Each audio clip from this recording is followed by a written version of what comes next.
코로나 바이러스처럼 감염병에 걸려가지고 자가격리자가 되면 출근할 수 없는 그 유급 휴가를 어떻게 보장받을 수 있죠? 사실 근로기준법이나 이제 산업안전보건법에 어떤 보호 조치는 하도록 되어 있지만 실제 유급으로 이것을 뭐 휴가처럼 보장해라라는 문구는 없어요. 그러면은 뭐 휴업을 하는 경우에도 휴업 부담도 못 받고 근로자들에 대한 생계 대책은 아예 없어요. 꼭 그런 건 아니에요. 그러니까 모든 상황에서의 휴업 수당은 못 받는다. 이거는 코로나 뭐 천재지변이 뭐 이런 거기 때문에 뭐 휴업 수당 못 받는 거 아니냐, 사업적으로 문제가 있다고 이렇게 볼 수는 있는데 꼭 그런 건 아니에요.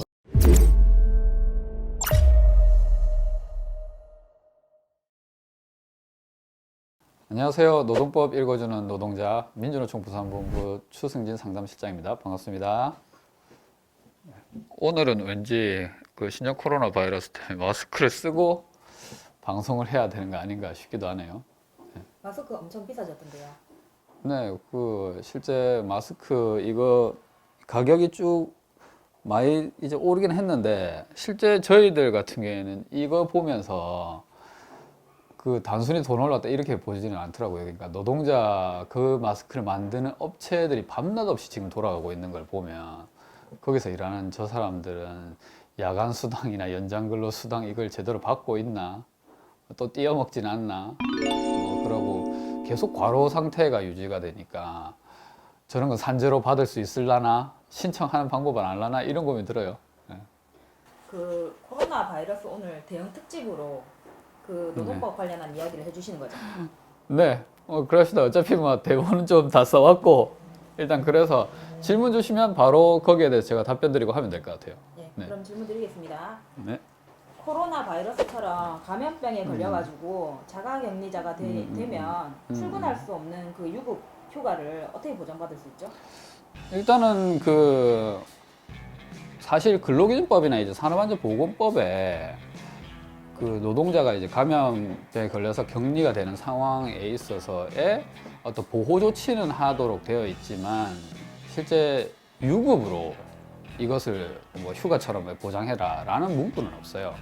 사실 이것 때문에 보통 회사들 같은 경우에는 큰 회사나 이런 데 취업 규칙이나 아니면 노동조합이랑 회사가 맺는 단체 협약 이런 거에서의 노동조합 중심으로 조금 힘이 센 데 같은 경우에는 이런 상황, 소위 말해 천재지변이나 뭐 이런 부분에 있어서도 회사가 그만큼 수익을 내왔으니까 노동자가 또 기여한 바가 있으니까 보상을 좀 하자. 그렇게 해서 그런 규정을 명시하고 있어요. 그런 데 같은 경우에는 유급이 좀 되지만 일반적인 경우에는 유급이 좀 힘들지 않나 이렇게 보는 경향이 좀 있습니다. 예. 그러면 사업주 입장에서는 그 어쨌든 유급 휴가가 돈이 나가기 때문에 안 주려고 할 것 같거든요. 그럼 자가격리자는 일단 연차부터 다 쓰고 생각해보자. 연차 먼저 사용하라고 할 것 같은데 이건 어때요? 네, 뭐 충분히 그럴 수 있죠. 그러니까 보통 사용자가 얘기하는 게 연차부터 써라.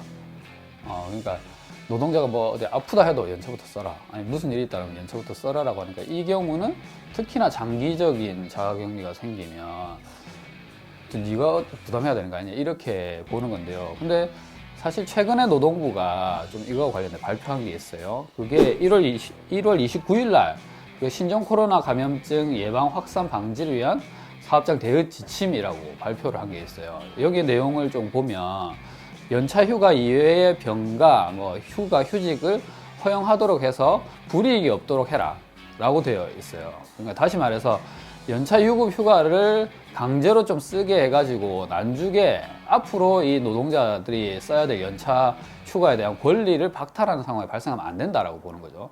그래서 연차 유급 휴가 사용을 강제하지 않도록 이제 이번에 노동부가 지침을 내린 거라고 보시면 돼요. 예. 그러면 대체로 취업 규칙도 제대로 정비가 안 되어 있고 노동조합도 없는 작은 사업장에서 일하는 분이 만약에 감염이 돼가지고 자가격리되면 거의 무급으로 일을 쉬어야 되는 수밖에 없는데 감염된 것도 억울한데 문제도 발생한다면 좀 많이 힘드실 것 같은데요. 네, 그렇죠. 아무래도 돈도 회사에서 지원 안 해주고 격리는 돼야 되고 이러면 이제 생계적인 문제가 발생을 해요. 왜냐면 내 혼자 사는 게 아니고 이제 가족들까지 먹여 살려야 되니까. 그래서 법에서는 이런 부분을 지원하는 규정이 좀 있습니다. 이게 그런 규정을 명시하고 있는 게 이제 감염병의 예방 및 관리에 관한 법률이라는 건데 여기 41조를 보면 그 감염된 노동자가 있을 때 사업주가 유급휴가를 주든지 그리고 거기에 유급휴가를 주기 위해서 정부에서 지원을 받는 제도를 좀 명시하고 있어요. 이게 41조의 내용을 쭉 보시면 1항에 보시면 그 유급휴가에 대한 정부 지원도 받고 무조건 유급휴가를 좀 줘라 라고 이제 내용을 좀 적어 놓고 있습니다. 그리고 2항에 이걸 보시면 그리고 이 기간에는 해고도 할 수 없다 라고 좀 되어 있고 3항에 딱 더 구체적으로 되어 있는 게 국가는 노동자의 유급휴가에 대한 비용을 지원해라 라고 딱 되어 있어요. 그래서 언론에서도 이 얘기가 좀 나왔어요. 그래가지고 생계지원비라든지 이런 부분에서의 정부가 대책을 마련하겠다라는 부분이 요 규정에 근거한 거라고 좀 보시면 돼요. 그러면 실제로 그 대책을 마련해서 그 비용을 지불하고 있나요? 정부는? 부산에는 아직 확진자가 없어서 그런 거 잘 모르겠는데 아마 하고 있을 겁니다. 그런 거는 정부들이 잘 못하면 나중에 국회감사 청문회나 이런 거, 감사나 이런 부분에서 굉장히 큰 문제를 공차하거든요. 그래서 아마 하고 있다고 보시면 돼요. 오히려 노동자가 잘 몰라서, 사업주가 잘 몰라서 그냥 노동자는 무급 인사로 감내하고 뭐 이런 상황이 발생할 건데요. 근데 실제 딱 그냥 일반적인 자가격리 말고 병원에 딱 들어가 계신 분들, 그리고 감시 딱 되어 계신 분들은 안내를 받을 거예요. 알겠습니다.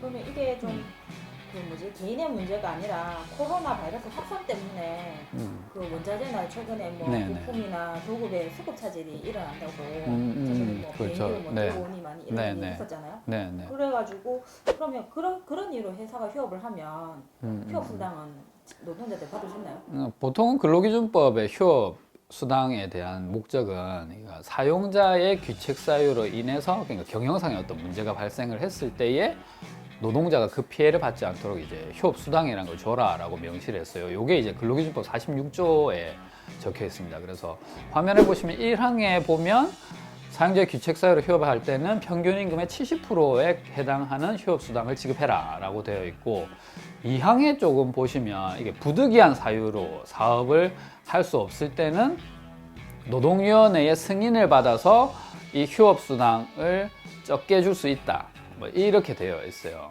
그래서 이제 핵심적으로 이 코로나 확산 부분에 있어서는 이 회사 휴업이 사용자 규칙 사유냐 아니냐 이거에 대한 쟁점이 있습니다. 그로 인해서 결국엔 노동자도 피해를 감수해야 되냐 아니면 사업주로 인한 것이기 때문에 노동자는 뭐 휴업수당을 법적으로 받을 수 있다 이렇게 되는 건데요.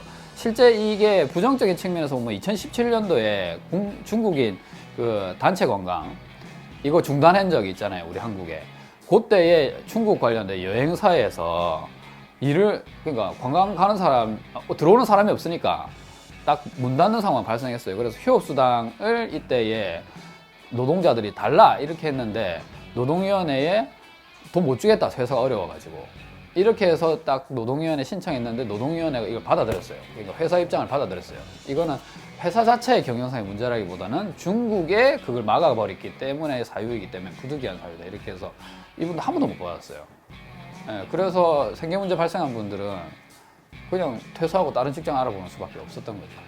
그러면 뭐 휴업을 하는 경우에도 휴업 수당도 못 받고 노동자들에 대한 생계 대책은 아예 없어요. 꼭 그런 건 아니에요. 그러니까 모든 상황에서의 휴업 수당을 못 받는다. 이거는 코로나 뭐 천재지변이 뭐 이런 거기 때문에 뭐 휴업 수당 못 받는 거 아니냐. 사업주가 문제가 있다고 이렇게 볼 수는 있는데 꼭 그런 건 아니에요. 그러니까 노동부에서도 이걸 엄격하게 좀 들이대고 확인을 합니다. 그래서 실제 고용노동부에서는 그 사업장 내에 접촉자가 있는지, 그러니까 이로 인한 소위 말해서 직접적으로 회사가 이 확진자나 이런 사람이나 자가격리 이런 대상자가 발생을 해가지고 일하면 안 된다라는 상황이 확인되지도 않았는데 그냥 뭐 요새 장사 안 되니까 뭐 이래서 자발적으로 뭐 휴업을 회사가 알아서 휴업을 했다거나 뭐 중국 자체의 부품의 공수가 안 되는 문제, 그 매출 감소 단순히 이런 걸로는 휴업 수당이 발생한다고 보고 있어요, 노동부가. 그렇기 때문에 단지 코로나 이걸로는 휴업수당을 못 받는다 생각하실 필요가 없다는 거죠. 중요한 건 이제 이런 휴업수당, 이제 휴업 사태 이런 상황이 발생했을 때 노동자가 적극적으로 회사에 노동자의 권리를 보장할 걸 요구하셔야 된다는 거죠. 왜냐하면 이게 법을 잘 모르는 노동자가 있으면 그냥 휴업수당 안 주고 치워요. 그러고 은근슬쩍 노동위원회에 노동자들 모르게 휴업수당 감액 신청을 하고 그럼 노동자들은 아무도 모르니까 이게 어떻게 되는지 모르고 그 회사는 경영상 이유로 계속 되고 그러면 노동위원회에서 은근슬쩍 또 감액해도 되겠다, 안 줘도 되겠다 결정 내려버리면 이후에 이걸 파악하면 늦거든요. 그렇기 때문에 이런 휴업, 그러니까 노동자 개인의 문제가 아닌 휴업 상태가 발생하면 이 코로나 문제를 떠나서 무조건 적극적으로 제기를 하셔야 된다고 보시면 돼요. 그래서 실제로 이번 상황 발생하고 자동차 업계가 완전 소위 말해 지금 그러니까 장사가 안 돼요. 그래서 현대자동차나 쌍용자동차도 부산의 공장이 멈췄어요. 이때도 노동조합도 그렇고 노동자들 자체가 휴업성 달라 이렇게 해가지고 그 현대차나 쌍용차는 노사협의를 통해 가지고 지금 휴업수당 주고 있어요. 먼저 요청한 거네요, 노동자 측에서. 그러니까 휴업하겠다라고 했으니까 노동자들이 휴업수당 달라라고 하고 이게 어떻게 코로나의 문제라고 볼 수 있냐? 다른데 팔 노력했냐? 뭐 이렇게 들이밀었던 거고 뭐 대기업의 입장에서는 워낙 중국만 보고 사업을 하는 게 아니기 때문에 이 영향을 당연히 정부에서 받아들이기 힘들다라는 거 알고 그렇다면 노사 간의 협의를 통해서 관련된 부분을 적절 조율했다라고 보는 거죠. 그렇기 때문에 노동자들이 얼만큼 권리를 핵심적으로 그러니까 내가 주체적으로 얘기를 하냐 안 하냐에 따라서 결론이 달라진다고 보시면 돼요. 그 항상 하시던 말씀 중에 권리는 잠자는 자 위에 존재하지 않는 네, 맞아요. 네, 그래서 적극적으로 얘기해야 됩니다. 네. 그러면 일단 회사가 휴업을 선언하면 휴업 수당이 지급된다고 보면 되겠네요. 네. 그 저는 백화점에서 일하시는 분들이나 그런 분들은 미관상의 이유로 마스크를 안 쓰고 일하시는 분들이 많으신데 이런 것도 회사에서 좀 책임을 져야 되는 거 아닌가요? 맞죠. 회사에서 책임져야 되는 거죠. 원칙적으로는 이것 또한 마스크 써달라고 쓰게 해달라고 요구를 하셔야 됩니다. 그러니까 왜냐면 걸리면 노동자만 손해고 또 회사도 손해예요 결국에는. 그런데 이미지의 어떤 문제로 이걸 받아들이는 부분은 아니다라는 거죠. 그렇기 때문에 마스크 쓰게 해달라고 요구를 하셔야 되고 중요한 거는 이게 그냥 단순히 왜 징징거리듯이 요구를 했다라는 게 아니라 공식적으로 노동자가 자기 일하는 상황에 대한 보호 조치로 마스크를 요구했다라는 게 좀 남으려고 하면 중간 관리자나 뭐 사장님이나 이렇게 요구를 하시는 부분을 뭐 녹음이든 녹화든 이렇게 증거를 좀 남겨두시는 게 좋아요. 그래서 공식적으로 요청했고 근데 회사가 이걸 안 해줬다라고 하면 이제 문제가 발생한다고 보시면 됩니다. 그러니까 병원이나 뭐 학교나 이런 공공시설 이런 데는 이게 산업안전보건법에 법적으로 딱 규정이 돼 있어요. 의무화로 돼 있었어요. 그래서 이런 데는 안 하면 바로 정부나 그 기관들이 다 처벌받아요, 바로.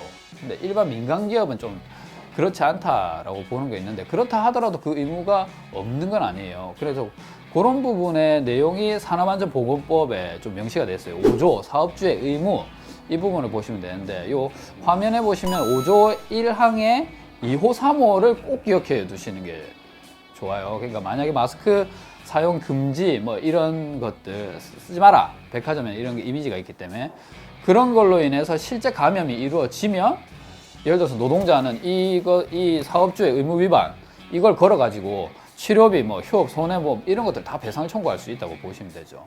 그러려고 하면 소위 말해서 사업주가 이런 마스크 사용을 하지 마라 라고 했다는 명령 업무 지시를 내렸다는 증거가 있어야 되는 게 필요하니까 그래서 우리가 노동자가 요구했다는 것을 꼭 그러고 거기서 회사가 거부했다는 것을 남겨두는 게 좀 좋겠죠. 그래야 손해배상이나 이런 걸 받을 수 있다는 거고요. 그러고 이게 단순히 노동자 개인의 문제를 떠나서 법적인 대응으로 조금 가면 뭐 사업의 특성으로 인해서 좀 감염이 높은 데들이 있어요. 그러니까 중국에 주로 사업을 한다든지 해외 출장부부터 해가지고 쭉 가시고 이런 데들이 있어요. 그런데 이런 곳들 같은 경우에는 소위 말해서 생명, 신체에 대해 신변 위협까지 간다는 거죠. 그러면 이것들로 인해서 이런 일을 사업주가 못하게 해달라고 법원에 가처분 신청도 할 수 있어요. 사실 그렇게 하면 실제 마스크의 착용 의무를 넘어서 이런 어떤 감염병이 확산되는 상황에 있어서 노동자 스스로 보호할 수 있는 것을 법을 적절히 이용해 가지고 할 수 있지 않겠나. 옛날에 비해서 그래도 감염에 대한 정부 지침도 내려오고 세상이 조금 많이 바뀐 것 같긴 한데요. 메르스나 사스 때와 좀 달리 노동자가 좀 피해를 입어서는 안 된다라는 목소리들이 좀 나오기 시작한 것 같아요. 네, 맞아요. 예, 그만큼 이제 노동자들이 자기 목소리를 내기 시작했다는 거거든요. 그러니까 사회 전반적으로 이 노동자의 권리를 생각하는 풍토가 이제 생기기 시작했어요. 그래서 실제 중국에서 뭐라고 해야 되나, 일을 해야 되시는 분들이나 아니면 아까 말씀드린 해외 출장 뭐 이런 부분에서 어떻게 해야 되나? 나는 회사가 그런 업무 지시를 내리면 거부할 수 있나? 아니면 또 갔다가 가면 되면 어떻게 하지? 뭐 이런 고민이 드신 분들이라면 사실 뭐 저희 상담소나 아니면 뭐 관련 기관에게 문의를 하셔서 적절히 피해를 안 받고 아니면 보호받을 수 있는 그런 것들을 뭐 메모와 정리를 하시고 대응하시는 게 더 중요해요. 그래서 뭐 언제든지 뭐 저희들한테 궁금한 점이 생기시면 요 밑에 있는 전화로 전화를 주시면 저희들이 친절하게 상담을 해드리도록 하겠습니다. 그리고 저희가 유튜브 부산탐구생활 채널에도 이 내용 올라가니까요. 그거 방송 보시고 필요하신 분들은 댓글 달아주시고 하시면 저희가 거기도 또 상세하게 답변 달아드리니까요. 예, 그걸 통해서 이제 확인하시면 될 것 같습니다. 자, 그럼 오늘도 노동자의 권리는 노동자 스스로 챙겨야 한다는 점 잊지 마시고요. 언제든 편할 때 전화 주십시오. 고맙습니다.